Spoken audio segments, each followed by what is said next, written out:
ओम नमः शिवाय। मैं मुकेश कुमार मिश्र अपने चैनल एस्ट्रोलॉजी एंड आयुर्वेदा में आप सभी मित्रों का हार्दिक अभिनंदन करता हूं। और आज आप सभी मित्रों के समक्ष हम जो टॉपिक को लेकर के उस टॉपिक का नाम है अक्षय तृतीया। अक्षय तृतीया कब मनाएं, अक्षय तृतीया के शाब्दिक अर्थ क्या होते हैं, अक्षय तृतीया कैसे मनाएं, अपने पूर्वजों को, अपने कुल देवी देवताओं को अक्षय तृतीया के दिन कैसे प्रसन्न करें, स्वास्थ्य संबंधित बाधाओं के लिए, वैवाहिक बाधाओं के लिए, आर्थिक बाधाओं के लिए इस दिन क्या करें, इसके अलावा ऐसा क्या खरीदारी करें कि आपके जिंदगी में विशेष सौभाग्य की प्राप्ति हो, और ग्रहों की शांति के लिए क्या क्या किया जाए, इस प्रकार के तमाम बातों की जानकारी आज के एपिसोड में देने वाले हैं। अतः धैर्य पूर्वक और ध्यान पूर्वक हमारे साथ जुड़े रहें और जुड़ने के बाद अपने जिंदगी में अक्षय तृतीया से संबंधित सभी शंकाओं का समाधान कर लें। तो अब यह सबसे पहले बात करते हैं कि अक्षय तृतीया का पर्व इस वर्ष कब मनाया जाएगा। तो इस वर्ष वैशाख शुक्ल पक्ष की तृतीया तिथि को, यानी कि अंग्रेजी तारीख के हिसाब से 3 मई 2022 को मंगलवार को यह पर्व मनाया जाएगा।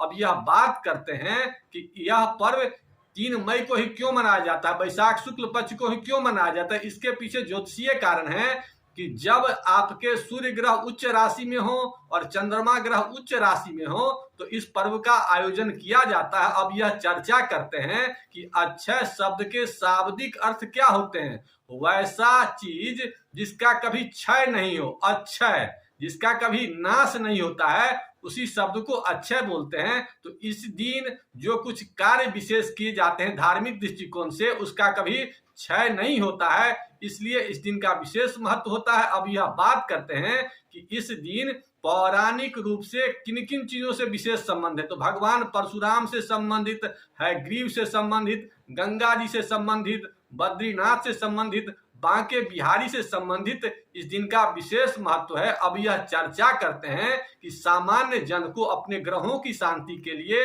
और अपने पुण्य को प्राप्त करने के लिए क्या क्या करना चाहिए। तो सबसे पहले इस दिन के पीछे जो साधारण लोग यह जानते हैं कि इस दिन विशेष रूप से सोना और चांदी विशेष रूप से खरीदा जाता है। सोना और चांदी इसलिए खरीदा जाता है कि इसका कभी क्षय नहीं होता है, इसलिए यह खरीदा जाता है। लेकिन इसके अलावा भी ऐसे लोग जो सामान्य लोग हैं, जिनके सोना खरीदने की स्थिति में नहीं है, ऐसे लोग भी बहुत कुछ कर सकते हैं। तो उसके लिए क्या क्या करना है इसकी चर्चा करते हैं। तो ऐसे लोग, जो लोग अपने सूर्य ग्रह को मजबूत करना है, जिनकी जन्म कुंडली में सूर्य ग्रह कमजोर हो, तो ऐसे लोगों को गेहूं की खरीदारी करने से भी और गेहूं को अपने स्टोर में रखने से भी उन्हें विशेष रूप से लाभ की प्राप्ति होती है। और जो लोग चंद्रमा को मजबूत करना चाहते हैं, उन्हें चावल का विशेष रूप से खरीदारी करने से भी उन्हें विशेष धन की प्राप्ति होती है। इसके अलावा मंगल को मजबूत करने के लिए मसूर दाल की खरीदारी कर सकते हैं। बुध को मजबूत करने के लिए विशेष रूप से आप हरे मूंग का प्रयोग खरीदारी कर सकते हैं। गुरु को मजबूत करने के लिए आप हल्दी की खरीदारी कर सकते हैं। शुक्र को मजबूत करने के लिए साबूदाना का खरीदारी कर सकते हैं। शनि को मजबूत करने के लिए आप विशेष रूप से जो काला उड़द होता है उसकी खरीदारी करेंगे, तो आप देखेंगे कि आपके जिंदगी में जो भी ग्रह से संबंधित बाधाएं हैं, उन सब बाधाओं में विशेष रूप से आपको आराम मिल रहा है। इसके अलावा ऐसे लोग जो स्वास्थ्य संबंधित बाधाओं से ज्यादा परेशान रहते हो, उन लोगों को क्या करना चाहिए। तो उन लोगों को विशेष रूप से क्या करना चाहिए कि कुछ विशेष रूप से उनको सबसे पहले नित्य क्रिया से निवृत्त होना है। तो इस दिन सबसे पहले आपको क्या करना है कि नित्य दिन की तरह ही इस दिन भी अगर संभव हो तो सुबेरे सुबेरे स्नान करिए और स्नान के पानी में गंगा जल जरूर रखिए। अगर गंगा जाने की स्थिति में तो गंगा स्नान कर लीजिए, और गंगा जाने की स्थिति में नहीं है तो अगर आपके पास जल हो घर में तो पहले उसमें जल डाल दीजिए गंगा जल का, उसके बाद उस बाकी जल उसमें डाल दीजिए। इसके अलावा अगर वो भी आपके पास नहीं है तो मन में गंगा जी का स्मरण करते हुए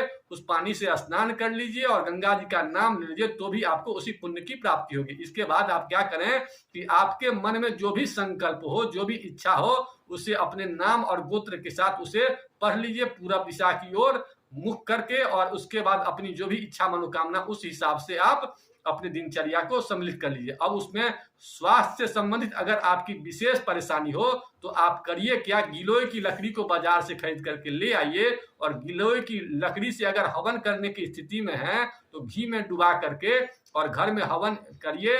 और अगर आप उस स्थिति में नहीं हवन करने में, तो आप करिएगा गिलोय की लकड़ी को पाउडर बना लीजिए और पाउडर बना करके नित्य दिन उसका प्रयोग करेंगे तो आप देखेंगे कि स्वास्थ्य संबंधित बाधाएं दूर हो रही। इसके अलावा अगर वैवाहिक बाधा है तो ऐसे में आपको क्या करना है कि चावल खरीद के लाना और हल्दी खरीद के लाना है, और चावल हल्दी को दोनों को मिला देना है और पीला फूल लाना है और माँ लक्ष्मी और विष्णु के सामने में उसको रखना है। और रखने के बाद उसको जो महिलाएं हैं उसे पति मनोरमाम देहि मनोवितानुसारणीम तारणीम दुर्संसार सागर क्लोधवाम, इस मंत्र का जाप करना है। और जो पुरुष हैं उन्हें करना है पत्नीम मनोरमाम देहि मनोवितानुसारणीम तारणीम दुर्संसार सागर क्लोधवाम, इस मंत्र का 108 बार जप करना है। और जप करने के बाद जो हल्दी है और जो चावल है उसे अपने जहां भी सोते हैं वहां रख लीजिए। ऐसा करने से देखेंगे बहुत जल्द आपकी वैवाहिक अगर समस्या है तो उसमें निराकरण होगा, विवाह नहीं हुआ है तो होगा, अगर विवाह हुआ है तो जो पत्नी से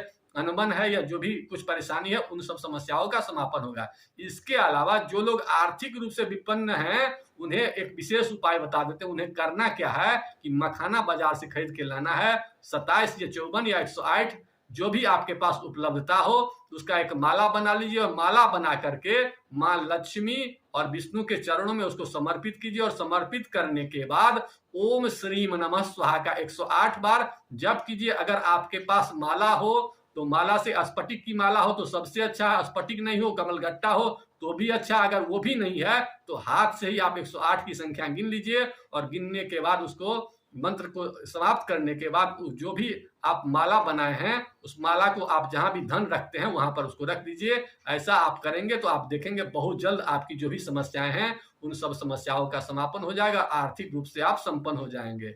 ऐसा अगर आप करेंगे तो जो अक्षय तृतीया का दिन है आपके लिए विशेष शुभ होगा। इसके अलावा अपने कुल देवी और अपने पितरों की शांति के लिए कुछ विशेष उपाय करने की जरूरत है। तो सबसे पहले जो भी आपके कुल देवी देवता हैं उन्हें विशेष रूप से उस दिन प्रणाम किया कीजिए और जो भी आपकी मनोकामना है उनसे मांगा कीजिए। इसके अलावा दोपहर के पश्चात अपने पितरों की शांति के लिए जो भी आपके घर में अनाज वगैरह है या अन्न वगैरह है या नहीं कुछ है तो वहां पर आप बाजार से ही खरीद करके कुछ दिन उसमें, लेकिन जो भी दान करिए वो सात्विक हो, उसमें प्याज लहसुन नहीं हो। ऐसा अगर करेंगे तो आपके पितरों की शांति के लिए उपाय बहुत महत्वपूर्ण होगा। और ये उपाय करेंगे तो आप देखेंगे कि आपकी जिंदगी में विशेष प्रकार की आनंद की अनुभूति हो रही है। इन्हीं बातों के साथ आज के एपिसोड को यही समाप्त करते हैं। आप लोगों के मन में किसी प्रकार की कोई शंका हो तो कमेंट बॉक्स में लिखिए, मैं उन शंका का समाधान देने की कोशिश करूंगा। आप लोगों ने वीडियो देखा इसके लिए बहुत बहुत धन्यवाद। अगर अच्छा लगा तो लाइक करिए और किसी प्रकार की शिकायत है तो कमेंट करिए। ओम नमः शिवाय।